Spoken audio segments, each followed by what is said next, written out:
Hello, and welcome everyone to the Emancipated Citizen Podcast, where we bring to you some of the stories of the bravest men and women out there fighting for their freedoms, for their individuality, against authoritarianism, against repression. I am your host, Zach Reyes. With me is Benjamin Snow.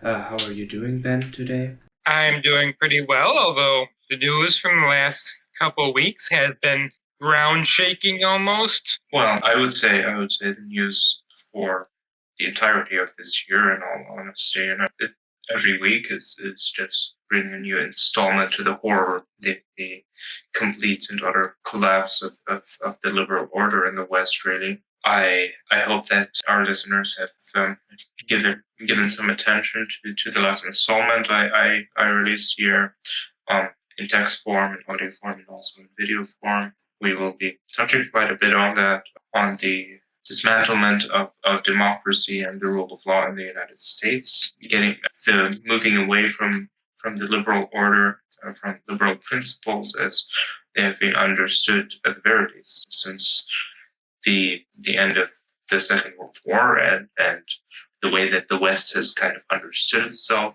within this sort of liberal capitalist framework of identity that it has held on to for such a long time until, I would say, in the last decade, a lot of the taboos on the right regarding things like authoritarianism, disregard for constitutionalism, those taboos have been broken one after another, and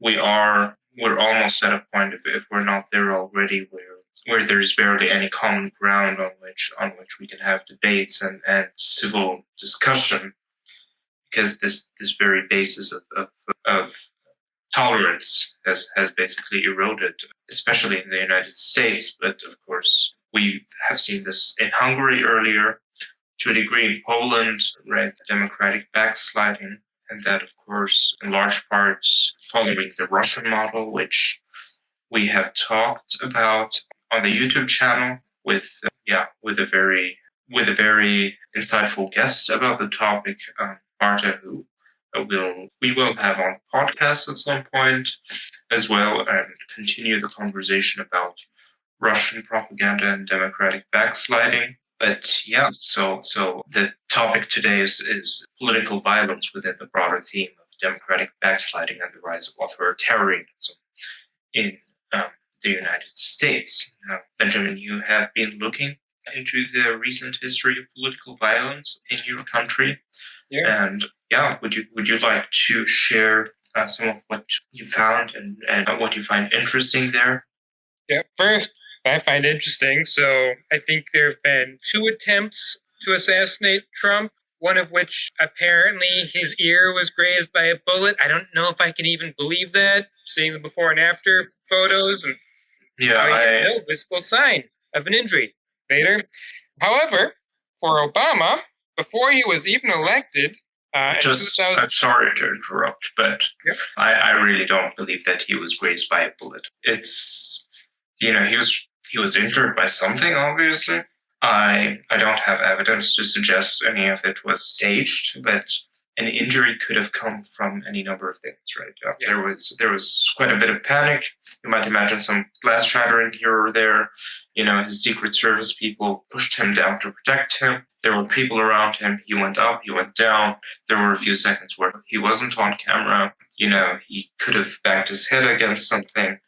Maybe some of the weapons that were meant to protect him kind of, He banged his ear against a Secret Service member's weapon? That's one possibility, I guess. Yeah. I mean, that he banged his ear against something or whatever, The fact that he had this very small injury on his ear and some weeks later, it's like nothing happened, Those bullets, like it blew a man's head off, right? You don't get that graze your ear and not leave his car. That's just not realistic. Not that either one of us is a forensics expert, but if you think we're conspiracy theorizing, wait until you hear what happens every time anyone on the left is attacked. And this is just a list of, assassinations that got foiled and not people who made a plan and didn't go through with it, because obviously we wouldn't know about those. But yeah, 2008, two white nationalists planned to assassinate Obama and also attack majority black schools. They both got sent to prison for a very long time, as they very much should be. In 2011, somebody fired a rifle at the White House several times. The Obamas were not at the White House at the time. A guy thought Obama was the Antichrist, which I wonder where he got that idea from. Also, notable result of that, there left bullet holes in the wall on a balcony that Obama really liked to relax at. He met some journalists there and said, yeah, these were bullet holes from an assassination attempt on me. So yeah, I'm sure seeing that every time he went out there to relax threw him for a loop for quite a while. There were two attempts to mail Obama ricin in 2013. One of them was a legitimate attempt to poison him. I don't know why anyone would think that that's really a viable way to get to the president. The other one was a woman who I'm glad I never married because she was trying to incriminate her estranged husband for an attempted assassination against the president. In 2015, three ISIS... It's a strategy, right? Frame your ex for it so you don't get held accountable. And you also get revenge against your ex. So it's a win-win. Yeah. It didn't work out well.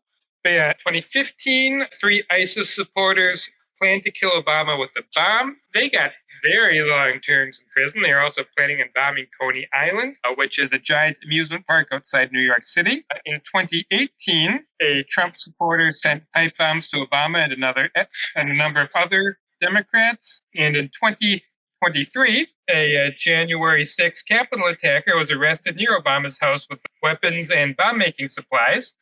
Clearly, he shouldn't have been allowed free. I don't think anyone else who broke into the Capitol should have been allowed to be free, but you can't take away that power from the president, no matter how much you might want to. Sure. I mean, without any constitutional reform, you can't do that. Of course, that was in 2023. That was before the pardons took place, right? Yeah. Not to mention it. So yeah, he showed himself to be politically violent, and was still allowed free. I mean, yeah. In general, the January 6th attackers, they were participants in a crime that was never accounted for at the very top. So, what sense does it even make to hold those people accountable if the person orchestrating the whole thing is allowed to run for public office, is allowed to be the president of the United States, right?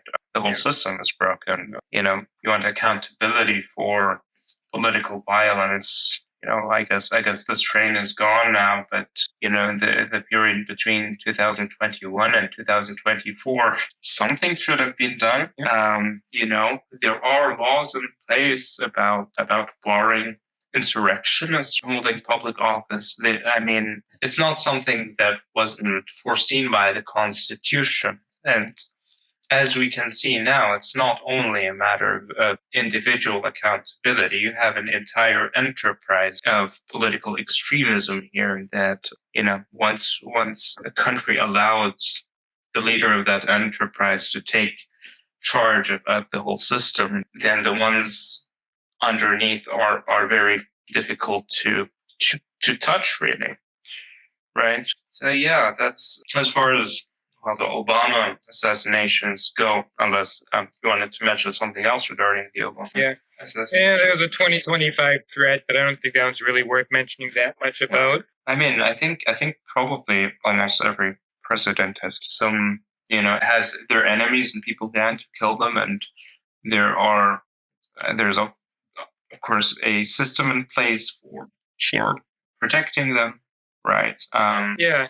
Something else that's probably worth mentioning about that system. While Obama was president, there were multiple hearings conducted by the Republican-led House about how there are so many problems with the Secret Service. And I guess some insight that might be unique to me. Someone I work with has been in federal law enforcement a bit, and the training.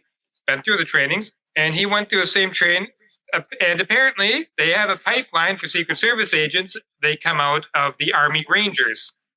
So when you see a bunch of Secret Service agents around the president, a lot of them used to be ex-Army Rangers, as opposed to Navy SEALs. Random bureaucracy is why that got set up. But there's one small problem with having former special forces be the guards for the president. They're obviously very good at what they do. However, it seems like it is a law of the universe. Any security force, be it militaries, police forces, or firefighting departments, I learned this in the Forest Service, it's going to be composed of a lot more people than you'd want to, who are kind of themselves a bit of a security threat. Fire departments are full of pyromaniacs, as they're freaked out by how much some of the people I've been training with love fire.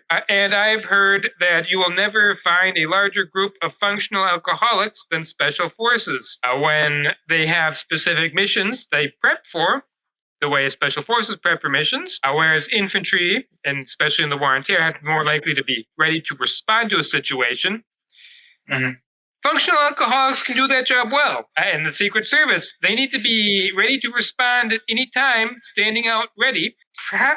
Not that I'm an expert, but that seems like a situation where functional alcoholics may not necessarily be firing on all cylinders at all times, and there were a bunch of drunken shenanigans involving the Secret Service that are embarrassing and a little concerning about their safety, including some cases of Secret Service agents getting blackout drunk in Colombia. Isn't the worst place to do that, but it is definitely very, very far from the safest place for Secret Service agents to be that drunk. So, yeah, we have that whole problem, too, as far as assassinations are concerned. I mean, obviously, a lot of security issues surrounding the protection of the president, which, we could get deeper on, but just for a little overview, right? I think also the way that different presidents conduct themselves certainly plays a role in how those things play out. As you can see, how Obama usually holds talks in closed spaces, listens to the advice of his Secret Service, takes necessary security precautions, whereas you can see reports of Trump, ignoring the advice to, for example, not allow guns at his rallies, which sounds pretty obvious, but of course it's a political issue, so you can't ban guns. Holding those open air events where that are much more difficult to cover and defend from people in the surrounding area who might want to find a vantage point to shoot. And just the attention-seeking behavior around Donald Trump, and the way that those assassinations are amplified, the way that those attacks are amplified, it's completely different. When was this attack on Obama that you're talking about? The bullets on his balcony, 2008. 2011. 2011. Do you remember hearing anything about it at the time? I remember hearing about congressional hearings about it later, and then just reading a write-up of an interview a journalist did with him where he mentioned seeing the bullet holes. So it didn't even really make the news. It is also because Obama is just less likely to draw attention to stuff like this, and is more likely to focus on issues and how he's trying and what he's trying to do for the country, as opposed to kvetching at length about how horribly mistreated he is. Yeah. And I mean, from a practical standpoint, just making, this whole big event around this kind of thing, as opposed to, trying to let it go and focus on other things, and that's more likely to encourage other people to have similar ideas, right? Yeah, and now that I think about it, I think if somebody did just randomly shoot at the White House while Trump wasn't there, I think he'd complain about the cost of whatever damage to the building it did several times. He was just complaining about the quality of the building at the UN. It's so freaking embarrassing. He pulled a Gaddafi there. Yeah. Anyway. Escalator stopped, and talking about defunding the UN, bombing the UN, or turning it into a hotel. Crazies on the Republican side, because that's so far as the Obama assassinations go. And look, if you're watching this from the other side and think it's in bad faith for me to call out the attention-seeking behavior of Trump, I can understand that to some degree. I think it's also very important to, within this context, talk about the the ways he likes to draw attention for violence against people on his own side and violence against people on the other side, right? As Trump was asked about the Melissa Horton shooting that happened in June of this year. Do we want to go over the list of assassination attempts that you have here? Sure, to go on. Yeah, and why don't we play a little game here? Let's mark how many we'd associate with the left and the right, with the caveat, of course, that increasingly putting people on the left versus right spectrum is getting to be a little bit like saying, so where's a Hindu on a spectrum of Catholic to Protestant, with that caveat? But yeah, in January 2011, there was a shooting directed at Representative Gabby Giffords, who was married to an astronaut who's now in the Senate. 6 people were killed. Giffords was shot in the head but survived, thankfully. Tragically, a federal judge and a 7-year-old girl, as I recall, don't quote me on her exact age, were killed while she was meeting constituents. And, I think it's a good thing for members of Congress to be able to meet their constituents like that, but apparently it's not safe. Jared Loughner was the person responsible. He clearly had severe mental issues. He had this thing about currency. I watched a video he made about it with some nice relaxing music, and it almost sounded like when he said currency, he didn't mean what we mean. I think he was too nuts to really put on the political spectrum anywhere. I think he was, I don't even know where to start with him, but we're good. So he doesn't make a left or right list. So the victim of that, on our side was the victim of that attack. The victim was a Democratic member of Congress. However, I think the shooter is too insane to attribute him to any particular ideology. He had this weird thing with currency, if I know what he meant by it. In June 2017, there's a congressional baseball game shooting. It was carried out by a Bernie Sanders supporter who was upset about Trump getting elected. So this one goes in the left category. Also, interesting how somehow it's Clinton who gets all the hate from Trump. There's definitely something I'm just not sure what to make of it. But yeah. Well, I think 2 points that I would like to address here that I think are quite important. First of all, is the shooting that you mentioned earlier when we talk about people who seem to be not in their right mind or too insane to really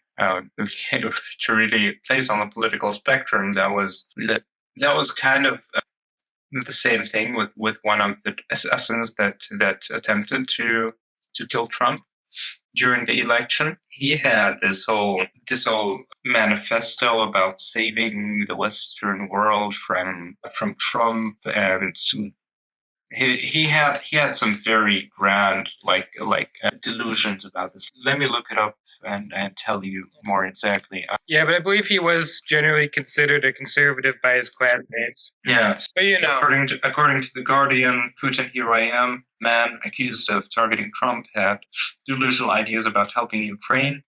Ryan Wesley Ruth spoke to The Guardian in April of 2022 when he arrived in Kyiv with a plan to stand with Ukrainians. In April of 2022, a little over a month after Russia's invasion of Ukraine, a stream of middle-aged European and American volunteers were passing through Poland on their way to Ukraine. There was the retired attorney delivering sweets to Ukrainian orphanages, Irish former French Foreign Legion soldier carrying luggage for refugees, and the Englishman who had moved to France to help rescue pets. All beautiful things. So Ryan Wesley Ruth was like them, but a little less subtle. He was standing in the frenzied station at Kritsmitzel, draped in the U.S. flag. He had thin blondish hair and a zealous gleam in his eyes, and said that he had arrived at the station at 7:30 a.m., having traveled for 4 days from Hawaii, Los Angeles, Krakow, to Milki, next stop, Ukraine. One-way ticket, he said, I'll die here. Ruth, who was accused of trying to assassinate Donald Trump at his Florida golf course on Sunday, had been largely disavowed by Ukrainian officials. One told the CNN that Ruth had contacted Ukrainian armed forces with delusional ideas and it denied that they had cooperated with him. He didn't answer. We didn't answer. There was nothing to answer to, said a representative from Ukraine's Foreign Legion. The Kremlin said on Monday that tweets linked to Ukraine showed that playing with fire had consequences. Yeah, he is and according to Spaghetti Cossack, the Ukrainians had to tell a whole bunch of very nutty people, "You're too insane to fight for us. Go home." And had to deport some multiple times, and one of these people was deported at least twice, a Brit. I completely sweated him about his military record, and I left him going. If I was going to lie, I would make up a more impressive lie. And he was in the U.S. Army when 9/11 happened. He didn't stay in very long after that. He was adamant he would die in the U.S. flag. I want to make sure that if the Russians kill me, they know who they're killing. He indicated, I'm an American. And here's a very interesting passage as well from the article. Ruth's political leanings have been described as not dividing neatly along partisan lines. He was reportedly registered with the Democratic Party in North Carolina, but also reportedly said on social media that he had voted for Trump in 2016. He had expressed support for the Republican Party ticket of Nikki Haley and Vivek Ramaswamy. Interestingly enough, Ramaswamy being a very pro-Russia candidate, even more so than Trump, I would argue. Yeah. So I have a guess. I have a guess why he did that. He supported Ramaswamy. He was very strongly pro-Ukraine. He had at one point been registered as a Democrat. The Ukrainians thought he was crazy. So the guy was just completely out of it. He was in another world. Did he support Ramaswamy post 2022? Well, as far as I understand, Ramaswamy only ran in 2024, right? So there wasn't an election to support him in before that. I guess he may have latched onto Ukraine because there's a big thing in the news and he'd be easily suggestible. Yeah. Yes. But the fact that he voted for Trump and supported Ramaswamy and then wanted to kill Trump over wanting to support Ukraine, I mean, that guy's all over the place, right? Yeah. And then, of course, So you do see a lot of those characters when it comes to events like this. People with grandiosity delusions, with very hard to interpret political ideas. Lee Harvey Oswald, the Kennedy shooter, was also had something of a reminiscence story there. If it's not the same, but he tried to defect to the Soviet Union, right? And the Soviets thought he was an American spy. He was basically sent back, right? He was kind of an eccentric character as well. A guy who might have had some grandiosity delusions of some sort. Yeah. And he did self-identify as a communist too. But there's a lot of people who self-identify as communists. So you fairly quickly realize that if they don't hate themselves, they just hate their They hate their origins, and that's like the opposite of themselves or their origins. Early 2020, there was a plot to kidnap Michigan Governor Gretchen Whitmer. It was largely people who were upset about her reaction to COVID.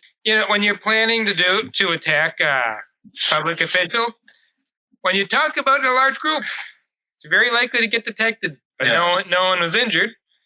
I think it would be best if you mention the party and region and possibly the office that they hold, because not all of our listeners are going to be familiar with those names.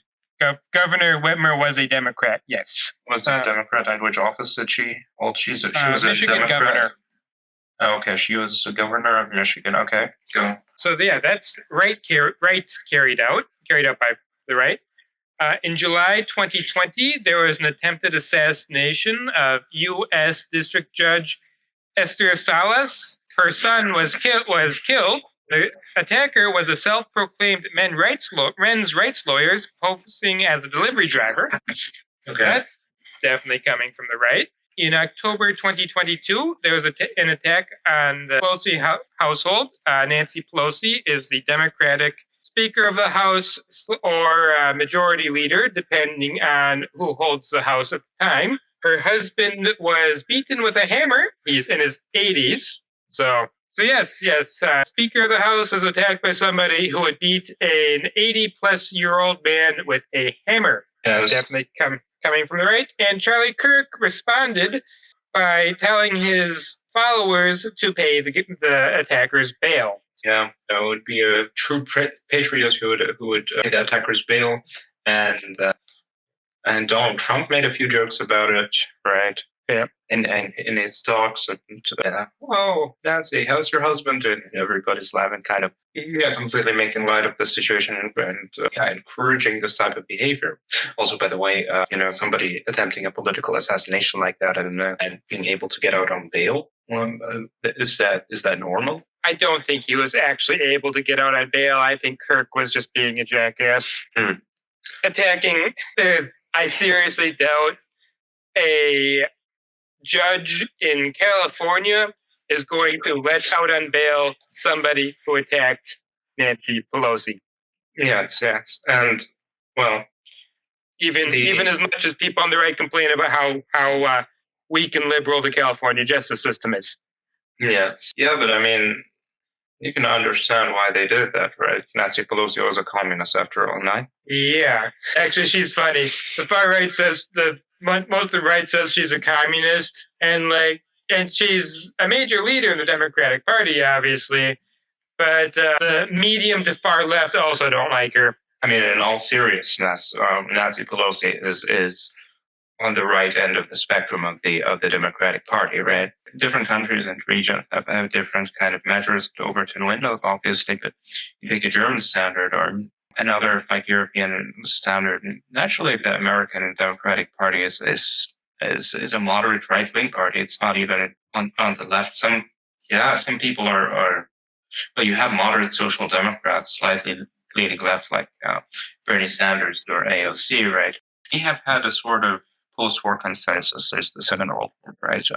There has been a sort of construction of an Overton window that is, you can say communism, questioning capitalism. You have those taboos that draw the edge of the left end of that Overton window, and on the right, you used to have taboos. You used to have taboos around cults of personality, around anti-constitutional rhetoric, right, around glorifying political violence, around authoritarianism in different forms, around eugenics, and whereas the taboos on the right have been completely broken, it seems like the taboos on the left are as strong as they have ever been. Yeah, for the most part. I mean, other than, thank you, they're too far away from anyone else to be described as part of anyone's camp. I think what's very apparent, and something that a lot of people on the left have been talking about for a very long time, is that there is a sort of control mechanism, a sort of mechanism for controlling politics that is deeply undemocratic, where the big corporations have a disproportionate voice in what happens with political decisions, which candidates they promote, the interests of advertisements and current political administrations, and subtly, either incentivizing or punishing expressions in the media. I'll tell you something funny. I started to reread the Chomsky book, Manufacturing Consent, from the late 1980s, and talks quite a lot about how people are within this whole bubble of being convinced that the press is free and reflects the will of the voters, and it's all completely gone now. I mean, now you read a book like that, and it's like, well, obviously, it's like everybody knows that, even somebody who's never gone to school and can't read and grew up in some, I don't know, some trailer park in the middle of nowhere. Even they know that. Everybody knows that. Everybody knows that there are mechanisms outside of democratic control that are in the major part of the decision making that is happening in media, that is happening in politics, right? And the question of characterizing the problem in an evidence-based and solution-oriented manner. What are the power structures that we have in government? What are the power structures that we have in media? What is it that incentivizes and disincentivizes journalists and politicians? At which point do the voices of communities become completely irrelevant for their communal politics, for example, right? So I think asking those questions and having an evidence-based, educated approach towards those problems is absolutely paramount to rebuilding a democracy. So the attempted assassination of Donald Trump, was it the one who was shot by the Secret Service who'd gone to Ukraine and Ramaswamy? No, that was the guy that got arrested, I believe. Okay. Okay, so that assassination of Donald Trump we're not putting on the list because he was apparently was wacko in contradictory ways that we can't identify with left or right, apparently. Sounds like we could put him on the right, but going to be weird on both sides of the aisle. And then the one that did Trump, so had been generally identified as a conservative by his classmates, but he died too soon to be totally sure, and still barely out of high school. Mm-hmm. I do feel a little bad about discounting both of the assassination attempts against Trump on our list here. Oh, and the second one was an alleged attempt, is what my list here says. 2025, there was an arson against Pennsylvania Governor Josh Shapiro's home. He and his family slept inside, but there's no injuries. So, Cody Allen Balmer, who firebombed Governor Shapiro's home, a bunch of domestic violence is attempted suicide, worked as an auto mechanic, and was an Army reservist.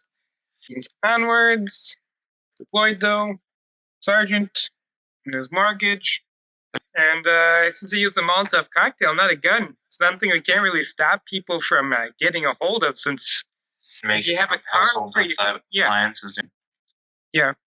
So they're a lot less effective and lethal than firearms, right? So to make it yourself, and it's like there's a good chance of injuring yourself, and they're not very accurate, unless you really, really know what you're doing.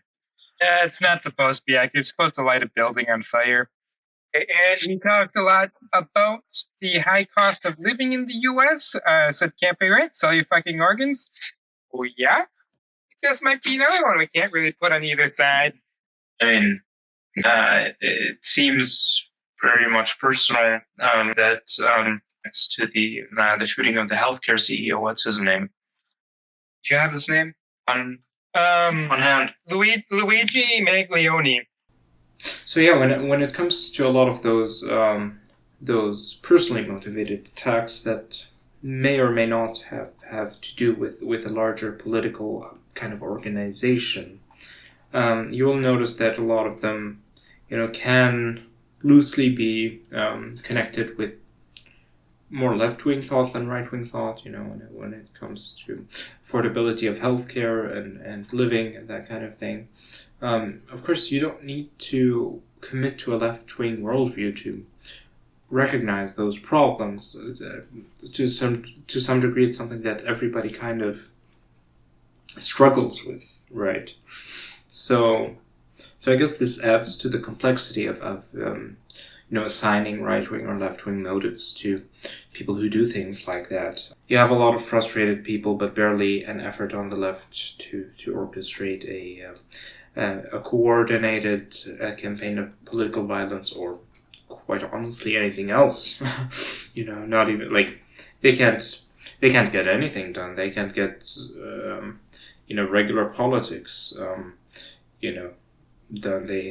They can't stand up against authoritarianism. You expect them to organize violent assassinations, please.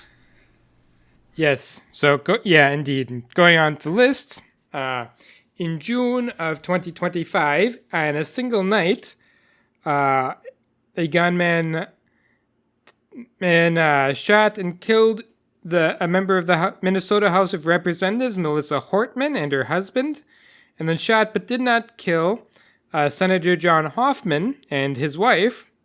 All of them were injured in their own homes.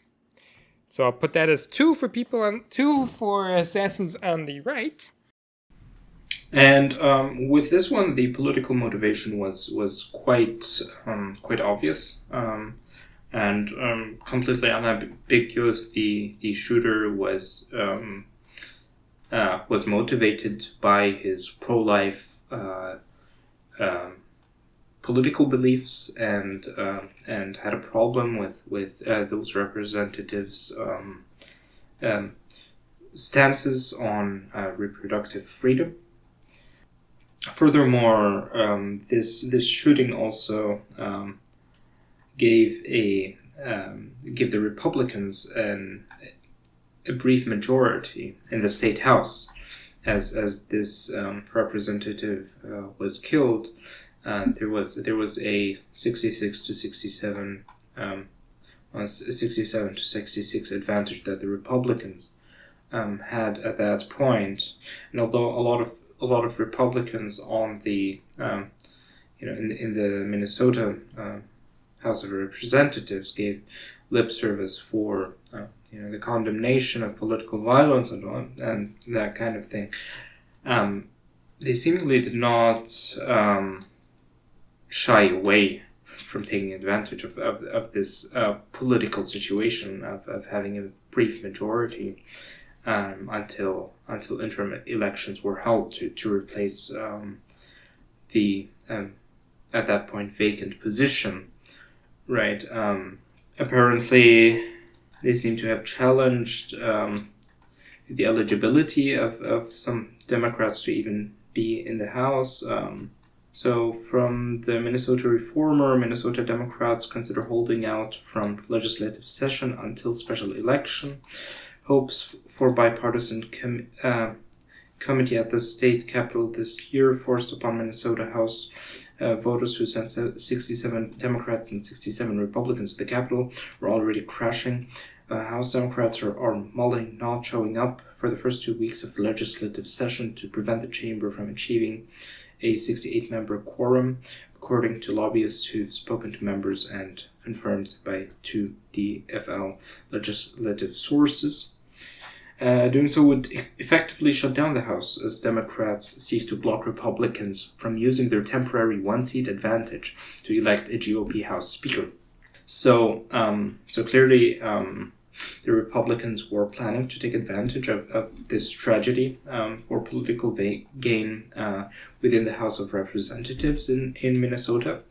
And as Donald Trump was asked about it, in typical Trump fashion, he pretended he didn't know about it and who those people are. Pressed upon it, yeah, sure, political violence is bad, whatever.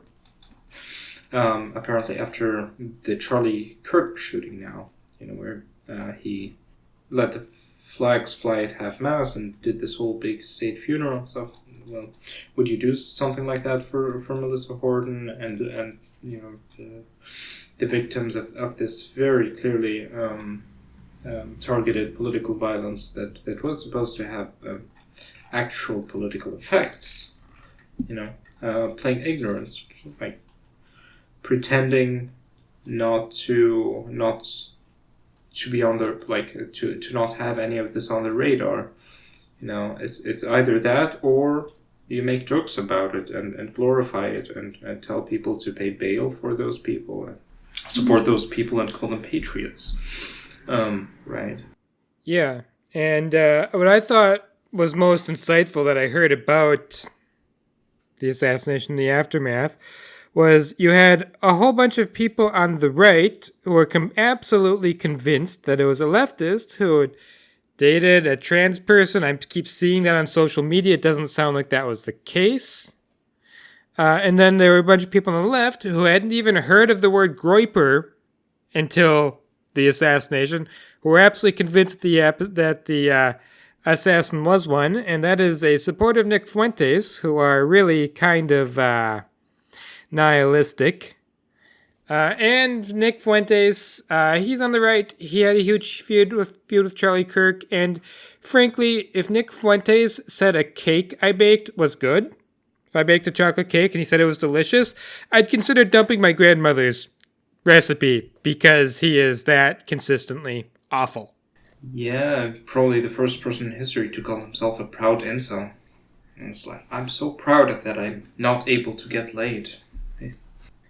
At that point, he's trying to get followers, I think. I don't think he actually believes that. And that point, it's at that point, I'm just proud of being celibate. Yeah, I mean, it's kind of an oxymoron if you think about it, right? If you want to be celibate, you can't be an incel at the same time. You need to hate yourself to be an incel, and you can't be proud of hating yourself. That just doesn't make sense. Yeah, and shout out to ContraPoints.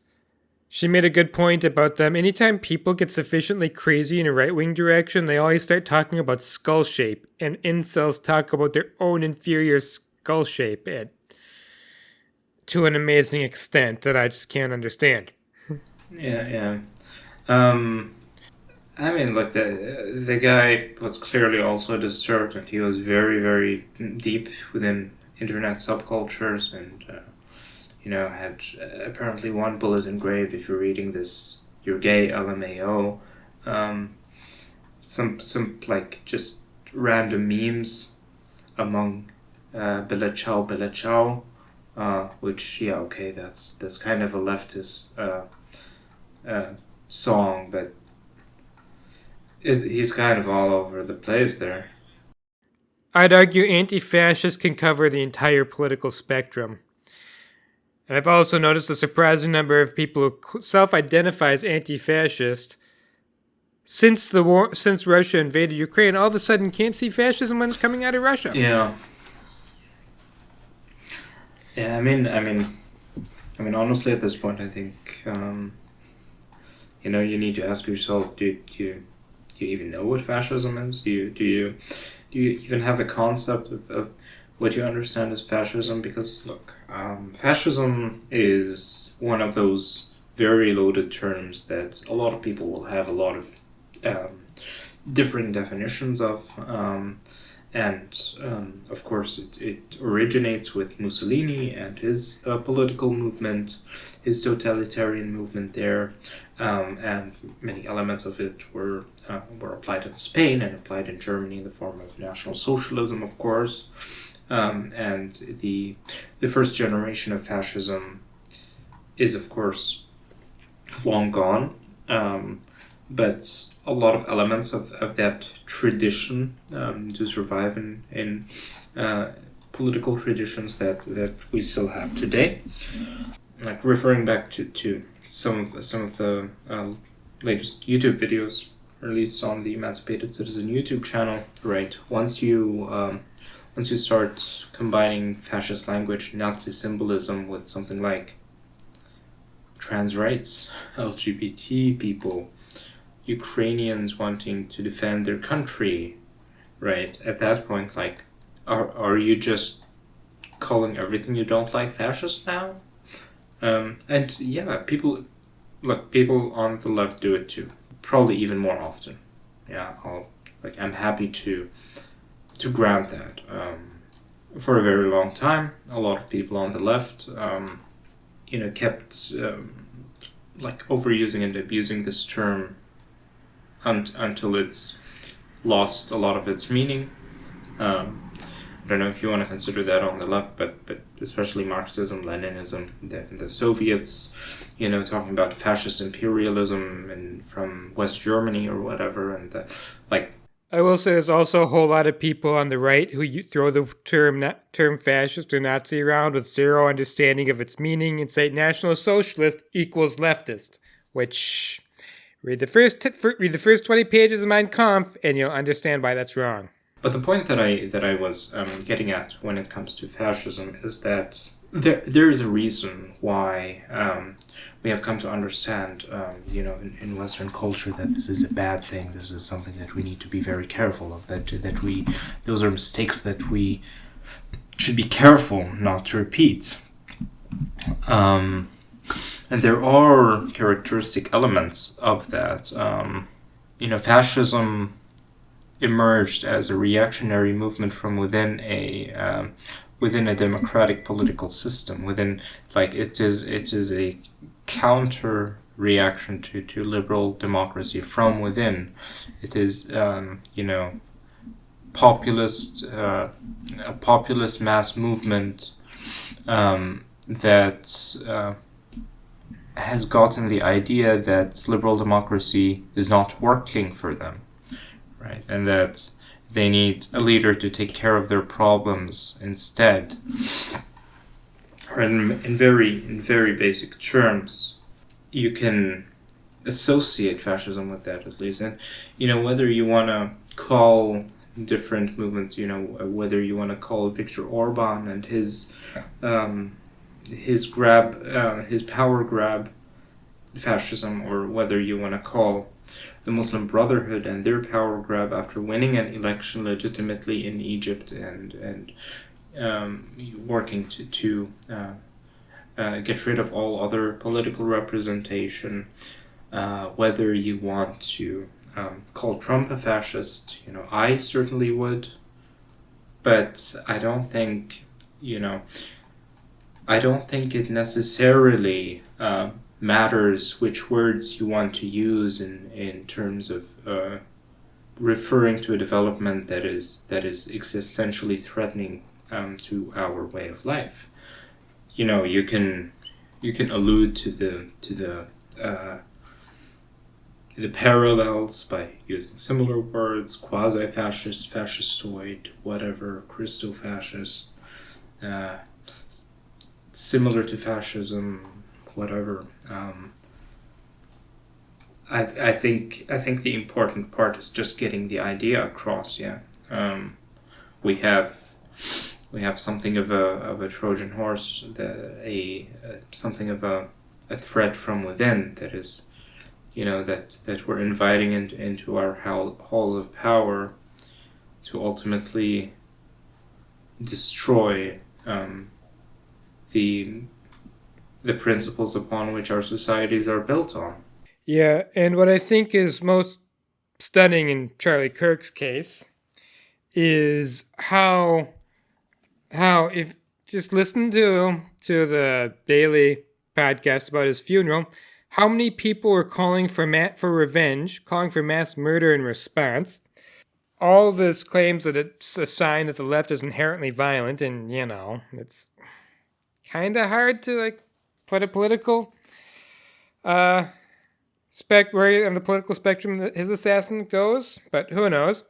And in our tally here, I've got 7 assassinations by the right and 2 by the left, which is admittedly leaving some out because we just can't place them because they can't seem to hold a coherent thought. And I think Charlie Kirk's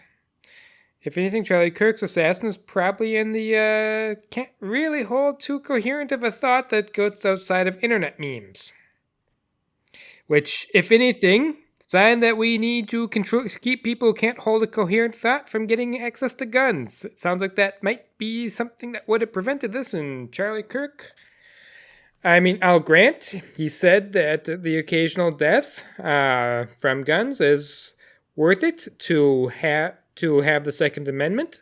I will certainly grant that there are probably a lot of people who didn't get robbed because in the U.S. you can't go robbing houses and assume that you're not going to get shot at by the homeowner. There's probably a certain number of gun deaths worth those people being afraid to enter houses without permission. But Charlie Kirk said that school shootings are an acceptable price to pay, and that I do not agree with.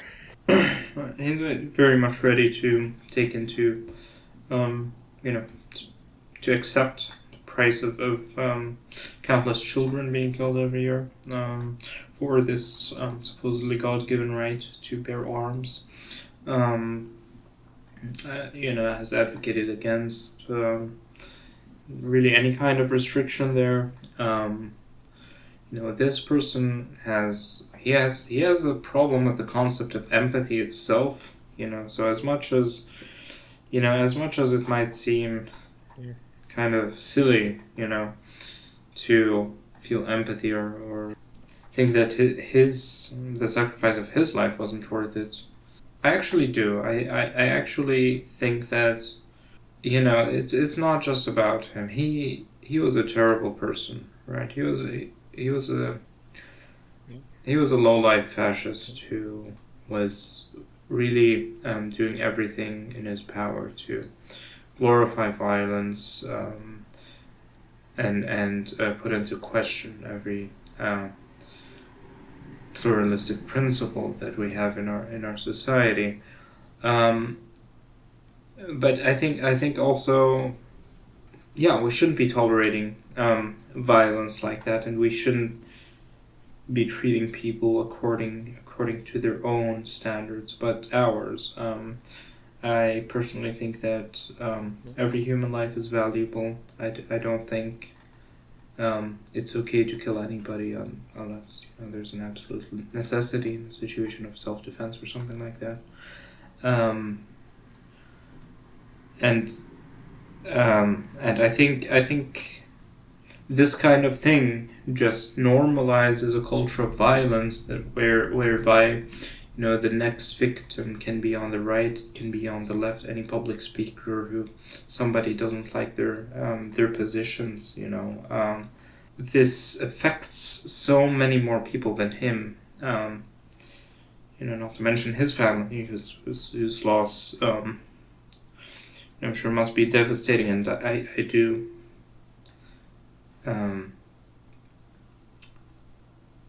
I do feel for that as well, So essentially, I guess what I am saying is that, yes, Charlie Kirk, his activism, his rhetoric, the extremist movement that he was involved in was very much responsible for what happened to him. He was at least partly responsible for what happened, but that doesn't mean he deserved it, if that makes sense. And me personally, living in America, we have gun deaths so often. There was a police-involved shooting next to my workplace last month. It sounds like it was a suicide by cop. Somebody pointed a rifle at 3 police officers and got shot.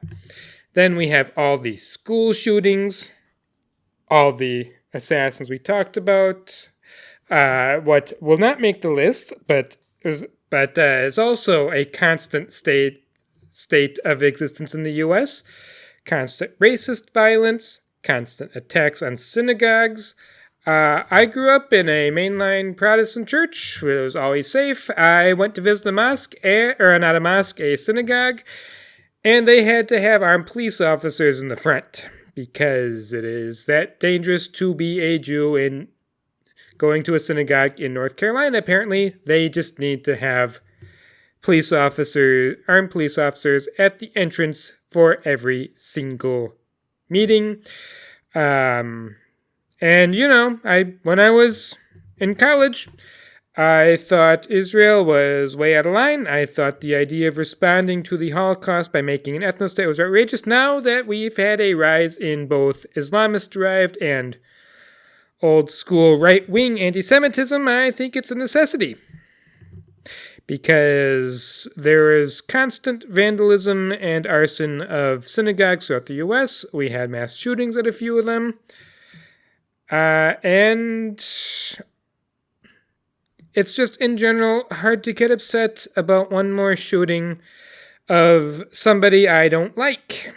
And it has been used as a massive call for more violence. Again, our list here, 2 left-driven assassins and 7 right-driven assassins. And I don't know what to do anymore. my empathy has been burned out by this. And maybe it is a little selfish to say this, but I feel like if a civil war breaks out in the U.S., which anyone who wants to have a civil war in their country is a traitor. I don't care what your ideology is. If you want the civil war, whatever your country is, you are a traitor. It destroys everything. So many people will die. All institutions will be ruined by it. And we have tankies who are self-destructive. We have people on the left who think a civil war is worth it. We have people calling for civil war from the right in the wake of Charlie Kirk. A lot of them are traitors. And you do not want them in your country. For any countries that's going to be taking in American refugees. I don't want to sound like I'm saying, take me, not those people, but don't take people who are calling for civil war. And do I make some preparations for civil war? Unfortunately, I feel like I have to. And we talked about how I helped Anas get to the U.S. I do not want to have rescued him from a civil war for him to end up in another one here. So yesterday, there were 4 separate mass shootings. I don't know that any of them are that important, but again, I can't believe there's that much fuss shown about one shooting. We had 4 mass shootings yesterday. Empathy burned out somewhat more deeply. The day before yesterday, as we are recording, there was an attack on a Mormon church. Take this with the knowledge that I am not and never have been Mormon, but I have lots of opinions about the actions that the Mormon church takes in American politics. It goes back quite a while. Zac and I, neither of us are religious. I kind of think it was a long time ago that a Persian philosopher said that all prophets show themselves to either be insane or charlatans. Joseph Smith. He was arrested for being a con man and convicted of fraud that was very, very similar to how he got his revelations. That said, Mormons do not deserve mass violence. However, the political activities of the Mormon Church, most of the money for the campaign against gay marriage in California, I think that was in 2006, most of it was from Mormons in Utah. You get involved with politics like that, you get political responses. No one in the gay rights movements launched violent attacks against Mormons. It's a little unjustified, although they're and stopping people from getting married. It's certainly not the same as killing them. There it is, however, stopping gay marriages is a step on the road to wiping out gay people. That should be condemned. Like I just read, paradox of tolerance. We should not tolerate that. However, this terrorist who attacked this Mormon church, he was a Christian. There are endless debates about whether Mormons count as Christians. The formal title is the Church of Jesus Christ of Latter-day Saints. Frankly, I do not care who exactly constitutes being Christian. If you have weird beliefs that what man is, God was, what God is, man can be. If you think that whether that makes somebody by definition not a Christian, I do not find that very interested. I find lengthy talks about what is fully unsupported uninteresting. However, this person who attacked him, he said that the Jesus Christ, that Mormons were the Antichrist. So, we're not talking about someone like me and Zac here. And he apparently had a Trump flag. And I think this is ultimately why, I know, Zac would call Christ a fascist, but I would just call theocrats. I'm just using a big label on a lot of people here.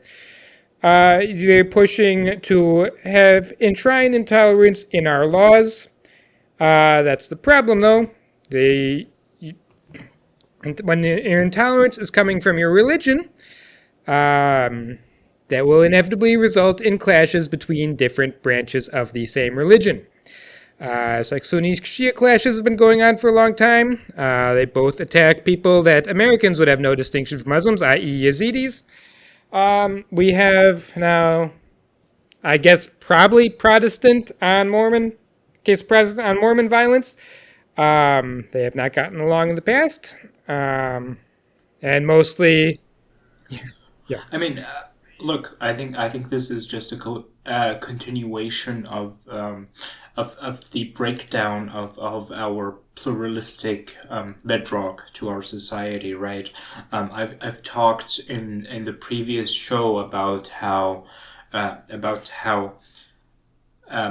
settlers from different religious backgrounds at a certain point had to find a way to coexist, and within the time period of the Enlightenment, and of course a lot of religious conflict back in Europe that a lot of people were fleeing.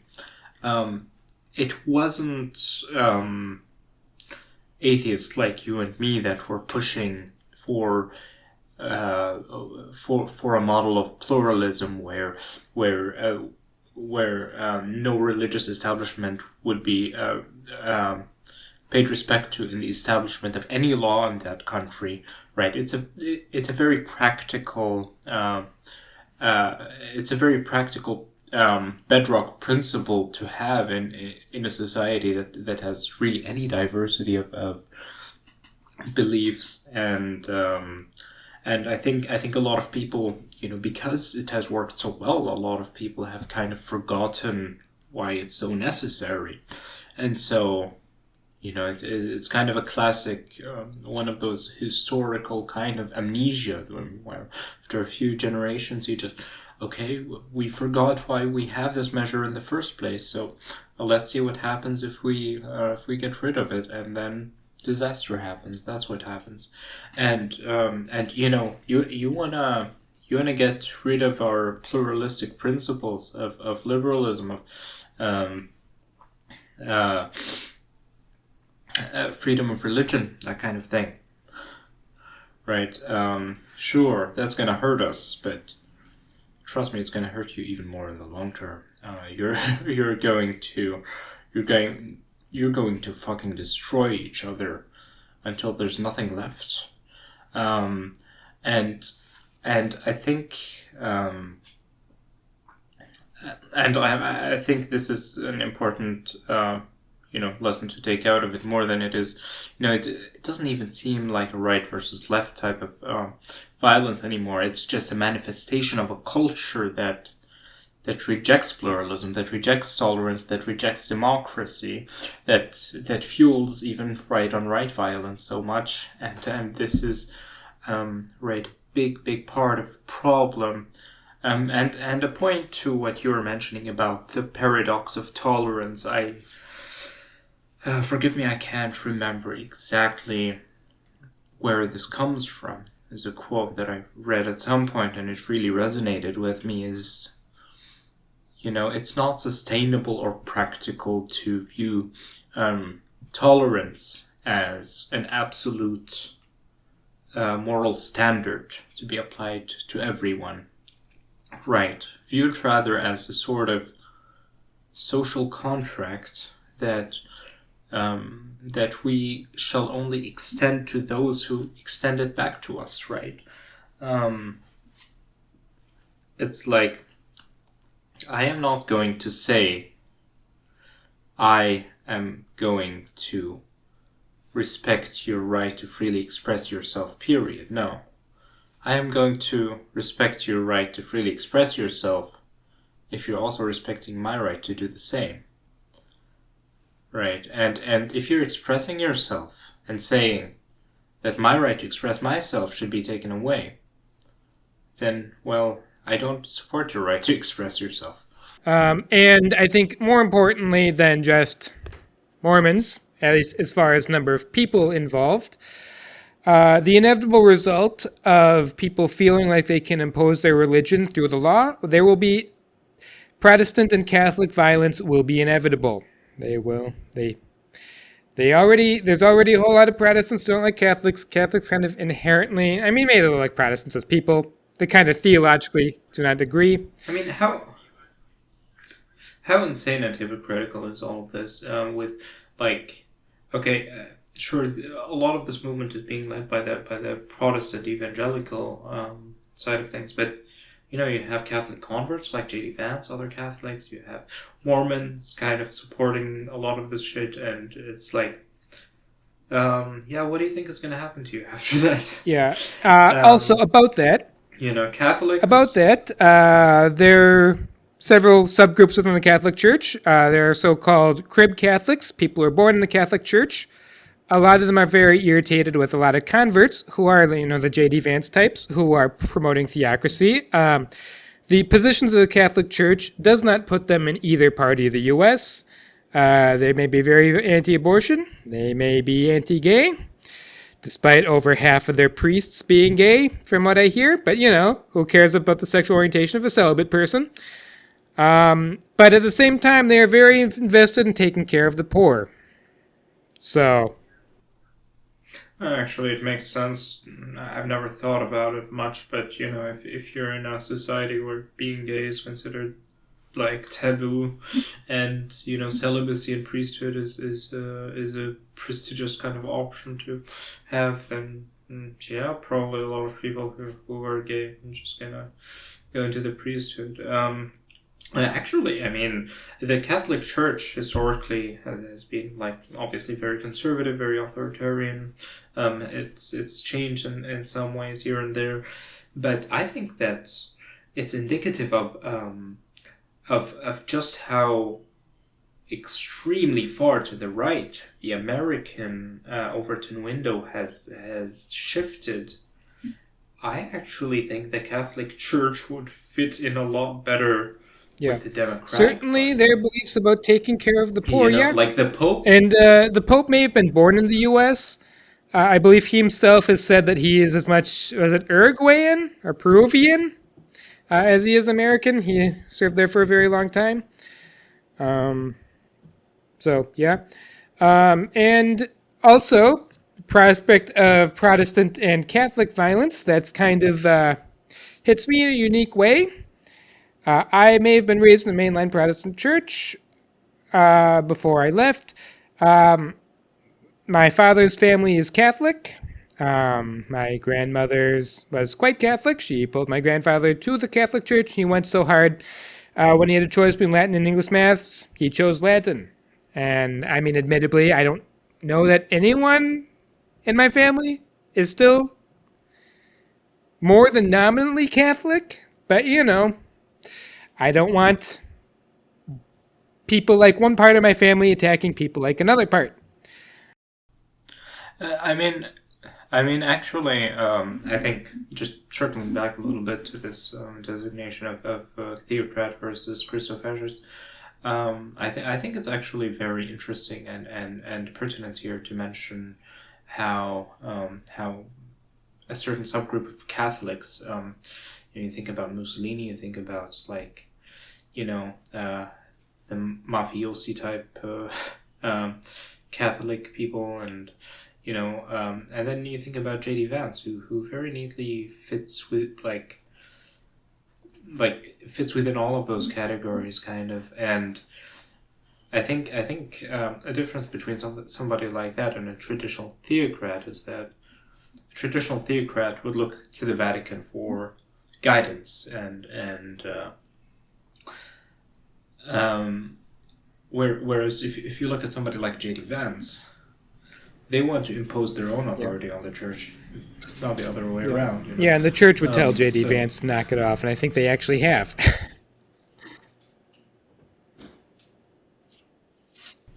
So yeah. Yeah. That's just a little bit to the distinction, but of course you can call it Yeah. whatever you want. Also about this, people born in the Catholic Church being with a lot of converts. A lot of these converts, not necessarily all converts, are calling themselves trad-caths, traditional Catholics. Romeo's take is that it is just finding a higher spiritual meaning for their racism and misogyny. From my understanding, the Orthodox Church in the U.S. has an even bigger problem with that, but you know, it's a smaller church, it's a lot harder to notice problems in it. But you know, bigots seeking a higher spiritual justification for their bigotry. And frankly, that's a big part of the reason why I don't have Catholic family members anymore, because that drove them out. However, what I think is most stunning, our Secretary of Defense has a tattoo that says Deus Vult. When I first told Zac this, his response was, God wants what? That is what the Crusaders said.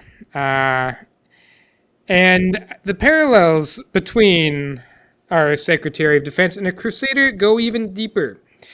The Crusades, when you get down to it, it was a bunch of drunken pirates going to fight a holy war, but did drunken pirate shit.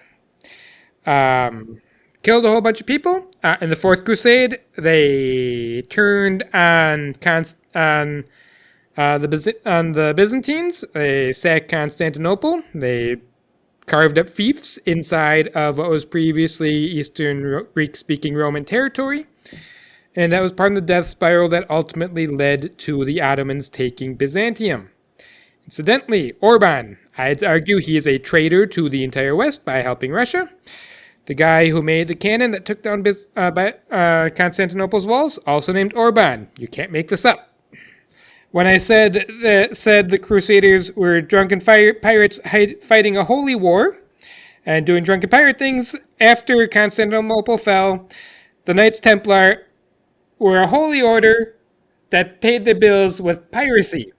The mandate was to go raid Turkish ships. If they couldn't find enough Muslim ships to pay the bills, they would attack Venetian ships most, but ships crewed by Christians working for that operated out of primarily Christian ports. They attacked them. They stole everything on those ships. A lot of them got sunk. They took a lot of fellow Christians into slavery, and this was an age when most people were drunk most of the time. So great. Started out fighting a holy war. You murdered a bunch of your own people you theoretically were trying to help with this holy war, and it went on for centuries. The Knights Templar, a big part of the reason they were dissolved was because they were sworn not to fight Christians, and that just wasn't convenient anymore. You hear about how they were purged. Really, most of them became Hospitallers so they could start fighting other Christians. This is not enviable. And of course, our Secretary of Defense in the U.S., who has this Crusader tattoo, he has a whole lot of alcohol problems. He's gotten very drunk. He apparently has let slip information because he was extremely drunk. It's like the Crusaders drunkenly deciding to attack Constantinople and, shot all of Europe in the foot. He was the guy who invited the journalists into the Yes, he's the one who chat, right? I don't know. He's the one who was communicating war plans that involved flying very expensive fighter jets with very not expendable pilots over Yemen. And somebody, I forget who, I don't think it was Pete Hegseth himself, put a journalist in it. God knows what would happen if he put somebody who would tell Iran, we may have lost some very valuable planes and extremely valuable pilots. Who knows what would happen if they were captured? I don't think we could have counted on the Houthis not repeating ISIS burning a Jordanian pilot. And a bigger problem with that, China has cracked J.D. Vance's cell phone before. There is every chance China knew about that. If they decided to, they could have let the Houthis know exactly where our planes would be flying very quickly. This is, like I said, stupid, drunken type mistake, even if no one in the chat was drunk at the time. I mean, the number of things that should have been scandalous and absolutely shocking, the potential scandals, at least, over the last 8.5 months since this administration began, it just trumps, Nixon, Clinton, all of the Hillary Clinton emails, the Bill Clinton sex stuff, right? Like, put everything together. Like, all of the political scandals that, that have happened since the Second World War. And compare all of them to what's happened over the last 8 Oh yeah, we had months. to. Yeah. We've had more happen in the last 8.5 months than we did in 70 Oh yeah, years. and the most outrageous thing about the Signal chat, all that time we heard about Hillary Clinton's server, all those hearings about her writing emails where they talked around classified information, and we had where planes were flying a few hours in advance in a Signal chat. It's outrageous that one of them lasted for literally years, and the other was a thing for a few weeks. Yeah. So we're a little bit past the target time that we wanted to have this discussion on. Of course, I mean it's been deep and engaging and insightful. I do think we have to come to wrap up soon. A few points that I really wanted to mention within this within this show is I guess one little bit more with the Crusaders, though. Yeah. So let me just one thing I. Yeah. So somebody who wears a Crusader cross, has Crusader tattoos, they are fundamentally saying they want holy war. We do not tolerate that from Muslims. Yeah. If a Muslim is openly saying they want holy war, they probably won't be allowed to enter a Western country. I hope. They shouldn't be. They actually shouldn't be. We need to start treating Crusader imagery like jihadi imagery. I'm not saying we should deport our citizens. Absolutely. That is a can of worms I do not want to open. But should say the Baltic states. They suffered a lot from Crusaders. Crusades against Muslims. When Muslim expansion took over land populated by Christians, that is one thing. Mass murdering Baltic pagans is another. Baltic states, if they were to say that Pete Hegseth is not welcome as he is promoting crusades, I think they absolutely should. Them in particular, any other country, I think if they ban anyone from who supports crusading, I think frankly any country on earth is justified in doing that. They should. I think that personal sanctions against individuals involved with the Trump administration that otherwise would be very conceivable for anybody else. For example, the Austrian Green Party kind of has been making demands to ban Elon Musk from entering the country after throwing that Nazi salute at the Trump inauguration. Of course, our Green Party here in Germany, because they were in government, they can't afford to to take such principled stances in the face of practical considerations. But yeah, and I mean there are things that we certainly should not be tolerating, and unfortunately some practical political considerations and lack of principled stances prevent that from happening. Yeah. Oh, yeah. So, and you're talking about the Trump this, keeping Trump administration officials out. I am literally talking about anyone over the age of 18 sharing Crusader imagery. That is fair. Anyone promoting murder of apostates. I realize it'll affect Muslims more than Christians. Still, don't let them in your country. That is for the safety of everyone. That is intolerant activity we cannot tolerate if we want tolerance to continue. A lot of people get very offended when you start saying that. We need to not ignore that when people are saying people should be murdered. Not for their beliefs, for their lack of beliefs. Absolutely, yes. In closing this show, I think a few points that I didn't mention that I would like to briefly cover. First of all, Benjamin suggested that I listen to the 109th episode of Ukraine Without Hype, hosted by Romeo. I'm not gonna try to pronounce his last name. Sorry. Pokratsky. Whom we have had on. Kokratsky, okay. Apologies if I got it wrong. We've had on this podcast and was very insightful as well. Titled "What is the Problem with Hungary?" I think it is very pertinent to our conversation. There has been a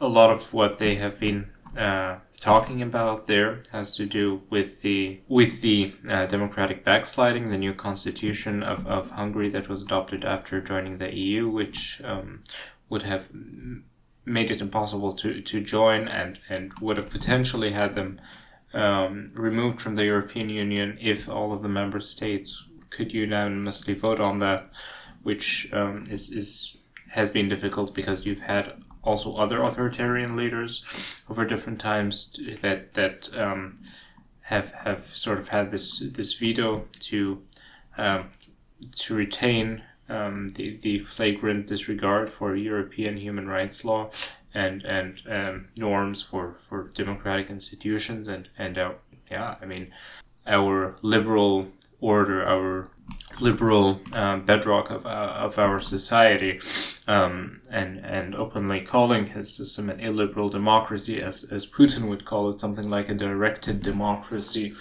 as kind of facade of democracy where you still have elections and you have the most shallow elements of a democratic kind of system, while once you get like 1 centimeter below the surface, it's very open and it's very blatant how those people will criticize and attack the very concept of democracy and the right to self-determination, all of that.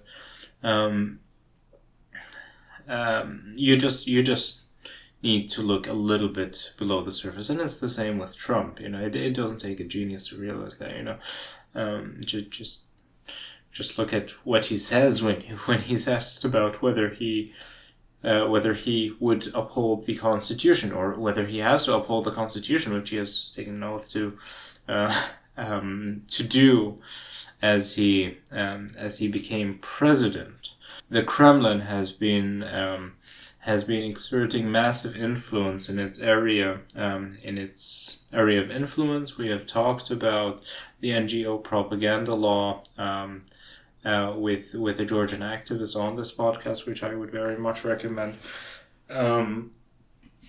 In 2021, a law was passed in Hungary. It's basically an anti-LGBTQ propaganda law, which has been described by many different independent human rights organizations like Human Rights Watch as being modeled after the Russian propaganda law, which started out as an administrative civil law that was targeted at content that children consume specifically, or things that children have access to. And of course it evolved into something greater as the state brought a case in front of the Supreme Court to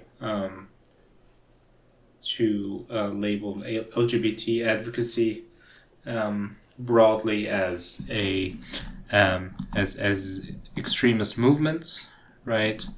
So this is a Russian state outlet, rbc.ru. The Supreme Court, and this is from 2023, the Supreme Court has declared the LGBT movement as extremist. What does it mean? Russia has banned international public LGBT movement. RBC asked lawyers whether they can now be prosecuted for extremist articles for archival photo of the rainbow in social networks. Now do keep in mind this is an auto translation from my browser, so the language might be a little bit clunky. The Supreme Court on Tuesday, November the 30th, having considered the administrative claim of the Ministry of Justice to recognize international public movement of LGBT as extremist organization and banned its activities on the territory of Russia, RBC was told in court.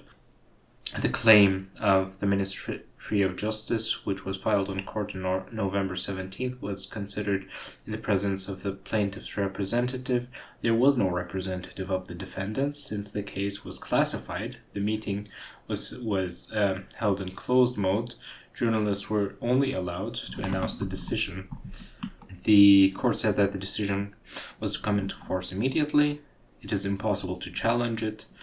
Since the movement does not have a representative legal entity, right? So you're not allowed to represent this movement legally because, well, it's an extremist thing. So there's no representation, and this is the state reporting on it. Yes, and what I think is also here. And by the way, let me finish. This was a continuation of the propaganda laws that were passed before that. You go to the Russian Federation's Code on Administrative Offenses. Article 6.21 for reference places promoting non-traditional sexual relations or preferences, sex change, rejection of childbirth expressed in the dissemination of information or the commission of public actions aimed at the formation of non-traditional sexual attitudes, the attractiveness of non-traditional sexual relations and or preferences, sex change or rejection of childbearing, or distorted idea of social equivalence of non-traditional marriage.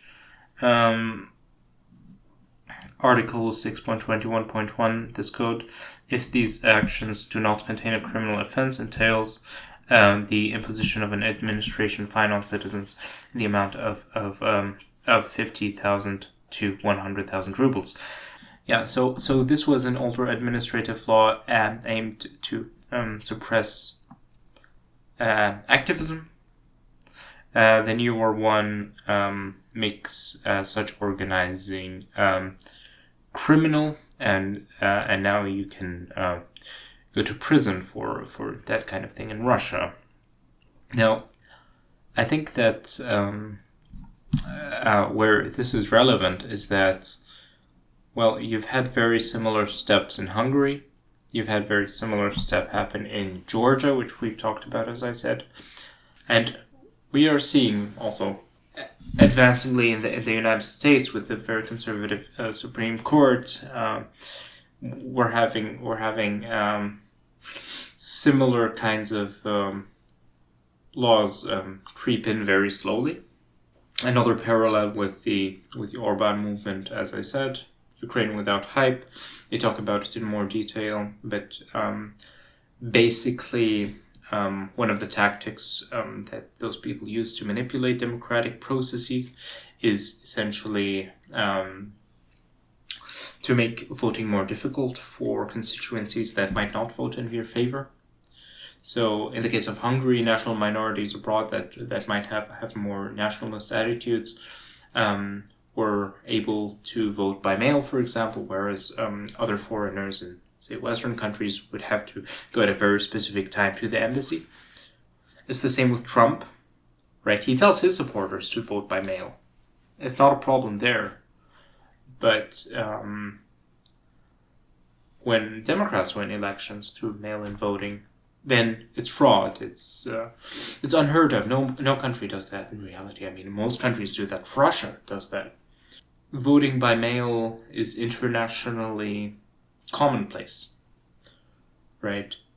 Those people just don't want their opponents to be voting by mail because it makes things easier for them. And that way they have representation. And as you know, democracy here is a means to get to power. It's not a principle in itself. It's not something that those people value, and they'll tell you that. So I think that on a larger geopolitical level, just to wrap up our show, the Western order, the liberal order, is in rapid decline, and that is in large part due to undue Russian influence that is influencing our elections and pitting us against each other, right? Putin has a very long history in intelligence services and has done a very effective job, evidently, of manipulating political processes and pitting us against each other. And now due to that, the United States resources are flowing into Europe to fuel division even more. So in conclusion, I would say that on a larger institutional scale, we really need to face the threat from the Kremlin a lot more seriously, and focus a lot more on the attack, both on the virtual and information sphere, as well as on the ground in Ukraine. Europe is being invaded, and this is going to have some very serious consequences for all of us in the long term. And I am strongly of the opinion that the Putin regime needs to be crippled, be it economically, be it militarily, in whatever way is possible and practicable. On an individual and collective level, I think, especially in the United States, a continued rejection of violence and peaceful advocacy, peaceful resistance, you taking more aggressive peaceful means, mass strikes and that kind of thing might very much be our last hope in saving a dying democracy at this point, right? So that is all I have to say on the matter. As we're wrapping up, there's also some more news from the Ukraine Without Hype podcast. Romeo has not been on for a while. He and his wife are expecting a new baby, so congratulations to them on their coming baby. And tragically, his wife lost a child in her family too, relative. So our thoughts are also with them, as they've lost a relative to a Russian bomb. And also have a child coming at the same time. That is one hell of a combination of things that have happening in your life. We hope they do as well as can be expected, and we hope they remain as safe as they can. That is devastating to hear. My thoughts are now with Romeo and his family, the great work that he does, the great person that he is.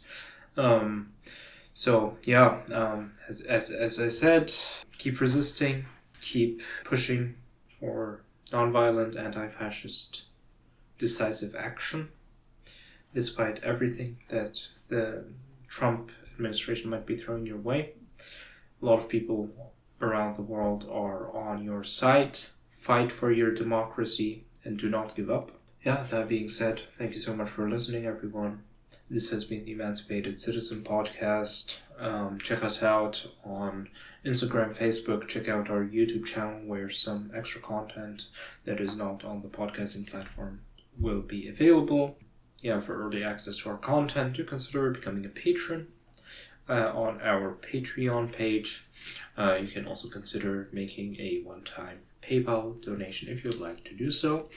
50% of what we receive will go further to helping refugees get relocated to safer places.